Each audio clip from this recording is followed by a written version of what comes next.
এই মেয়েটা হলো দুনিয়ার সব থেকে ভাগ্যবান মেয়ে, কারণ যখনই সে ঘর থেকে বাইরে বের হতো তখনই বাইরের ঝড় তুফান একদমই শেষ হয়ে যেত।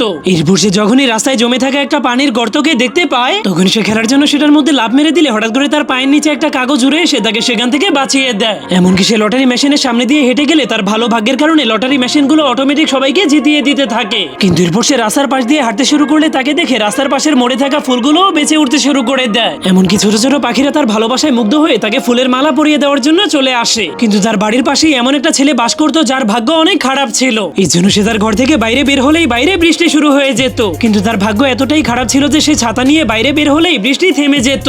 এমনকি সে কোনো আয়নার সামনে গেলে তার খারাপ চেহারা দেখে আয়নাগুলো ভেঙে টুকরো টুকরো হয়ে যেত। কিন্তু তাদের ভাগ্যে লেখা ছিল এই দুর্ভাগ্যবান ছেলেটার সঙ্গে সেই ভাগ্যবান মেয়েটার একদিন মিলন হবে। যার কারণে সেই মেয়েটাকে দেখে সেই ছেলেটা প্রথম দেখাতেই ভালোবেসে ফেলে। কিন্তু সে ভয় পাচ্ছিল যে তার দুর্ভাগ্যের কারণে হয়তো সেই মেয়েটার জীবনটাও নষ্ট হয়ে যাবে। এই জন্য সে চুপচাপ সেখান থেকে চলে যায়। কিন্তু তখনই মেয়েটা দেখতে পায় দুর্ভাগ্যবান ছেলেটার সঙ্গে ধাক্কা খাওয়ার কারণে তার হাতটা কেটে গিয়েছে। যা দেখে সে অনেক অবাক হয়ে যায়, কারণ তার ভাগ্য অনেক ভালো থাকার কারণে তার সঙ্গে এমনটা কোনোদিনও হয়নি। কিন্তু তখনই দুর্ভাগ্যবান ছেলেটা একটা ঝুড়ির মধ্যে পড়ে গেলে ঝুড়িটা এসে সেই ভাগ্যবান মেয়েটাকে অনেক জোরে একটা ধাক্কা মেরে দেয়। যার কারণে মেয়েটাও সেই ঝুড়ির মধ্যে পড়ে গেলে ঝুড়িটা তাদেরকে নিয়ে ফুল স্পিডে মেইন রোডের দিকে আগাতে থাকে। যা দেখে ছেলেটা মেয়েটাকে বাঁচানোর জন্য অনেক টেনশনে পড়ে যায়। কিন্তু তার ভাগ্য খারাপ হওয়ার কারণে সামনের রাস্তায় অ্যাক্সিডেন্ট হয়ে পুরো রাস্তায় বন্ধ হয়ে যায়। তখনই মেয়েটা জলদি করে তাকে পিছনে সরিয়ে দিলে গাড়ির ডিকি ভেঙে নতুন একটা রাস্তা তৈরি হয়ে যায়। যার ফলে তারা সেই রাস্তার মাধ্যমে সুরক্ষিতভাবে গাড়িগুলো পার হয়ে যায়। কিন্তু তখনই সুড়ঙ্গের মধ্যে ঢুকে গেলে তাদের সামনে আরেকটা বিপদ চলে আসে। যা দেখে মেয়েটা নিচু হয়ে গিয়ে সৌভাগ্যবশত সেই গাড়িগুলোর মাঝখান দিয়ে বের হয়ে যায়। কিন্তু তখনই তারা 360 ডিগ্রি অ্যাঙ্গেলে ঘুরে গিয়ে সুড়ঙ্গ থেকে বের হয়ে এমন একটা বিপজ্জনক জায়গাতে পৌঁছে যায় যেখানে পুরো গলির উপরে পিয়ানো ঝুলিয়ে রাখা হয়েছিল।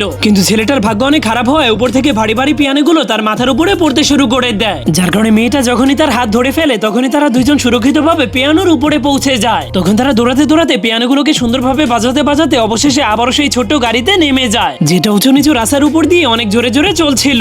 তখন মেয়েটাই সুন্দর ভ্রমণটাকে অনেক সুন্দরভাবে উপভোগ করছিল। কিন্তু তখনই সামনের রাস্তা শেষ হয়ে গেলে তাদের গাড়িটা উড়ে গিয়ে সমুদ্রের মধ্যে পড়তে শুরু করে দেয়। যা দেখে মেয়েটা এবার প্রচন্ড ভয় পেয়ে গেলে ছেলেটা তাকে সাহায্য করার সিদ্ধান্ত নেয়। তখনই সে তার ছাতাটাকে দেখতে পেয়ে জীবন বাঁচানোর জন্য জলদি করে সেটাকে খুলে দেয়। কিন্তু বাতাস ছাতাটাকে ভেঙে ফেললে সেই মেয়েটার দিকে হাত বাড়িয়ে দেয়। কিন্তু মেয়েটা কিছুক্ষণ ভাবার পর বাঁচার আর কোনো উপায় না পেয়ে তার উপরেই ভরসা করার সিদ্ধান্ত নেয়। যার ফলে সে ছেলেটার হাতটাকে ধরলেই ছাতাটা অটোমেটিকলি ঠিক হয়ে তাদের দুইজনকে প্যারাশুটের মতো ধীরে ধীরে নিচে নামিয়ে দেয়।